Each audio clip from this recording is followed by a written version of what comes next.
कहानी सत्यकाम की है। जबाला नाम की एक सदाचारिणी ब्राह्मणी थी। उसके सत्यकाम नामक पुत्र था।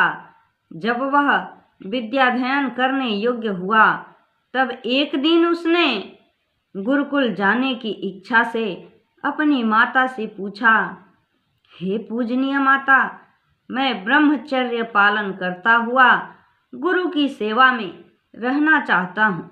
गुरु मुझसे नाम और गोत्र पूछेंगे। मैं अपना नाम तो जानता ही हूँ परंतु गोत्र नहीं जानता।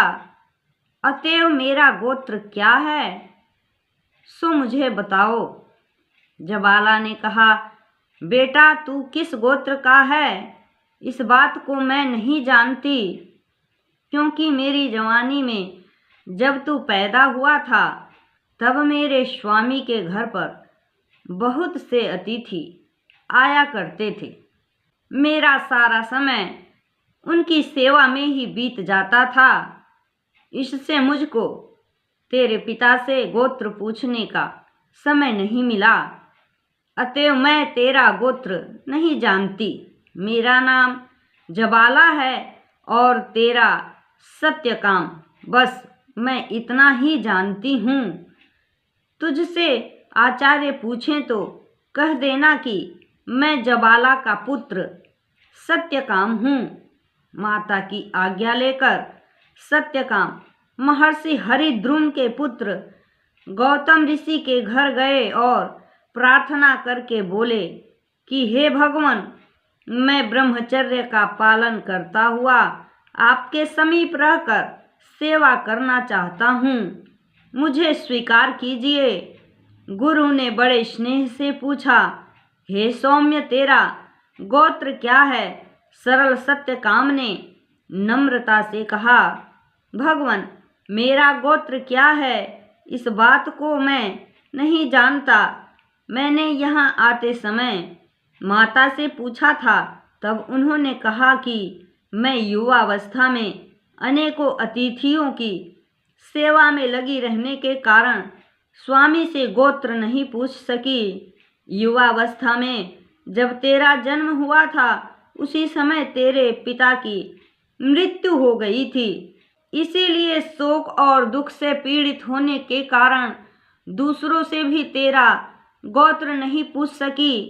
मैं केवल इतना ही जानती हूँ कि मेरा नाम जबाला है और तेरा सत्यकाम। अतएव हे भगवान, मैं जबाला का पुत्र सत्यकाम हूँ। सत्यवादी सरल हृदय सत्यकाम की सीधी सच्ची बात सुनकर ऋषि गौतम प्रसन्न होकर बोले, वत्स, योग्य व संस्कारी को छोड़कर दूसरा कोई भी इस प्रकार सरल भाव से सच्ची बात नहीं कह सकता। ऐसा सत्य और कपट रहित वचन कहने वाला तू निश्चय ही सुयोग्य है। मैं तेरा उपनयन संस्कार करूँगा। जा थोड़ी सी समीधा ले आ। विधिवत उपनयन संस्कार होने के बाद वेदाध्ययन कराकर ऋषि गौतम ने अपनी गौशाला में से 400 दुबली पतली गौवें चुनकर अधिकारी शिष्य सत्यकाम से कहा, पुत्र, इन गौओं को चराने वन में ले जा। देख, जब तक इनकी संख्या पूरी 1000 न हो जाए तब तक वापस न आना। सत्यकाम ने प्रसन्न होकर कहा, भगवान, इन गौओं की संख्या जब तक पूरी 1000 न हो जाएगी तब तक वापस नहीं आऊँगा। यूँ कहकर सत्यकाम गौओं को लेकर जिस वन में चारे पानी की बहुतायत थी उसी में चला गया और वहीं कुटिया बनाकर वर्षों तक उन गौओं की तन मन से खूब सेवा करता रहा। गुरु भक्ति का कितना सुंदर दृष्टांत है। सेवा करते करते गौओं की संख्या पूरी 1000 हो गई। तब एक दिन एक वृषभ ने आकर पुकारा, सत्यकाम। सत्यकाम ने उत्तर दिया, भगवान, क्या आज्ञा है? वृषभ ने कहा, वत्स, हमारी संख्या 1000 हो गई है। अब हमें गुरु के घर ले चलो। मैं तुमको ब्रह्म के एक पाद का उपदेश करता हूँ। सत्यकाम ने कहा, कहिए भगवान। इसके बाद वृषभ ने ब्रह्म के एक पाद का उपदेश देकर कहा, इसका नाम प्रकाशवान है। अगला उपदेश तुझे अग्निदेव देंगे। दूसरे दिन प्रातःकाल सत्यकाम गौओं को हाँक कर आगे चला। संध्या के समय रास्ते में पड़ाव डालकर उसने गौओं को वहां रोका और उन्हें जल पिलाकर रात्रि निवास की व्यवस्था की। तदंतर वन में से काठ बटोरा और अग्नि जलाकर पूर्वाभिमुख होकर बैठ गया। अग्निदेव ने 3 बार कहा, सत्यकाम। सत्यकाम ने उत्तर दिया, भगवान क्या आज्ञा है। अग्नि ने कहा, हे सौम्य, मैं तुझे ब्रह्म के द्वितीय पाद का उपदेश करता हूँ। सत्यकाम बोला, कीजिए भगवान। तदंतर अग्नि ने ब्रह्म के दूसरे पाद का उपदेश करके कहा, इसका नाम अनंतवान है। अगला उपदेश तुझे हंस करेगा। सत्यकाम रात भर उपदेश का मनन करता रहा। प्रातःकाल गौओं को हाँक कर आगे बढ़ा और संध्या होने पर किसी सुंदर जलाशय के किनारे ठहर गया। गौओं के लिए रात्रि निवास की व्यवस्था की और आप आग जलाकर पूर्वाभिमुख होकर बैठ गया। इतने में एक हंस ऊपर से उड़ता हुआ आया और सत्यकाम के पास बैठकर बोला, सत्यकाम। सत्यकाम ने कहा, भगवान क्या आज्ञा है। हंस ने कहा, हे सत्यकाम, मैं तुझे ब्रह्म के तीसरे पाद का उपदेश करता हूँ। सत्यकाम ने कहा, भगवान कृपा कर कीजिए। पश्चात हंस ने तीसरे पाद का उपदेश करके कहा, इसका नाम ज्योतिष्मान है। अगला उपदेश तुझे जलमुर्ग करेगा। रात को सत्यकाम ब्रह्म के चिंतन में लगा रहा। प्रातःकाल गौओं को हाँक कर आगे चला और संध्या होने पर एक वट वृक्ष के नीचे ठहर गया। गौओं की उचित व्यवस्था करके वह अग्नि जलाकर पूर्वाभिमुख होकर बैठ गया।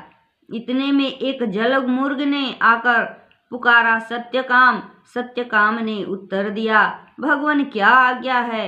मुर्ग ने कहा, बस मैं तुम्हें ब्रह्म के चतुर्थ पाद का उपदेश करता हूँ।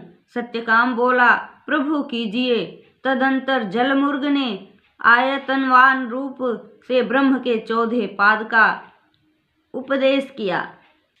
इस प्रकार सत्य गुरु सेवा और गौ सेवा के प्रताप से वृषभ रूप वायु, अग्नि देव, हंस रूप सूर्य देव और मुर्ग रूप प्राण देवता से ब्रह्म ज्ञान प्राप्त कर सत्यकाम 1000 गौओं के बड़े समूह को लेकर आचार्य गौतम के घर पहुंचा।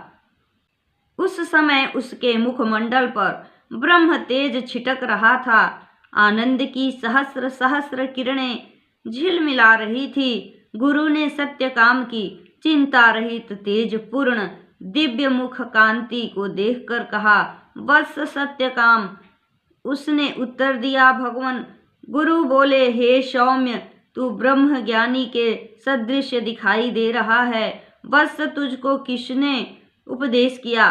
सत्यकाम ने कहा, भगवान, मुझको मनुष्येतरों से उपदेश प्राप्त हुआ है। यो कहकर उसने सारा हाल सुना दिया और कहा, भगवान, मैंने सुना है कि आप सदृश्य गुरु के द्वारा प्राप्त की हुई विद्या श्रेष्ठ होती है, अतः मुझे आप ही पूर्ण रूप से उपदेश कीजिए। गुरु प्रसन्न हो गए और उन्होंने कहा, वत्स, तूने जो कुछ प्राप्त किया है यही ब्रह्म तत्व है। अब तेरे लिए कुछ भी जानना शेष नहीं है। सत्यकाम की यह कथा छांदोग्य उपनिषद में मिलती है। गुरु के प्रति निष्ठा और परम तत्व के ज्ञान के प्रति अत्यंत अभिलाषा रखते हुए सत्यकाम ब्रह्म विद्या को प्राप्त करता है। इसी के साथ सत्यकाम की कहानी समाप्त होती है। जय हिंद, जय भारत।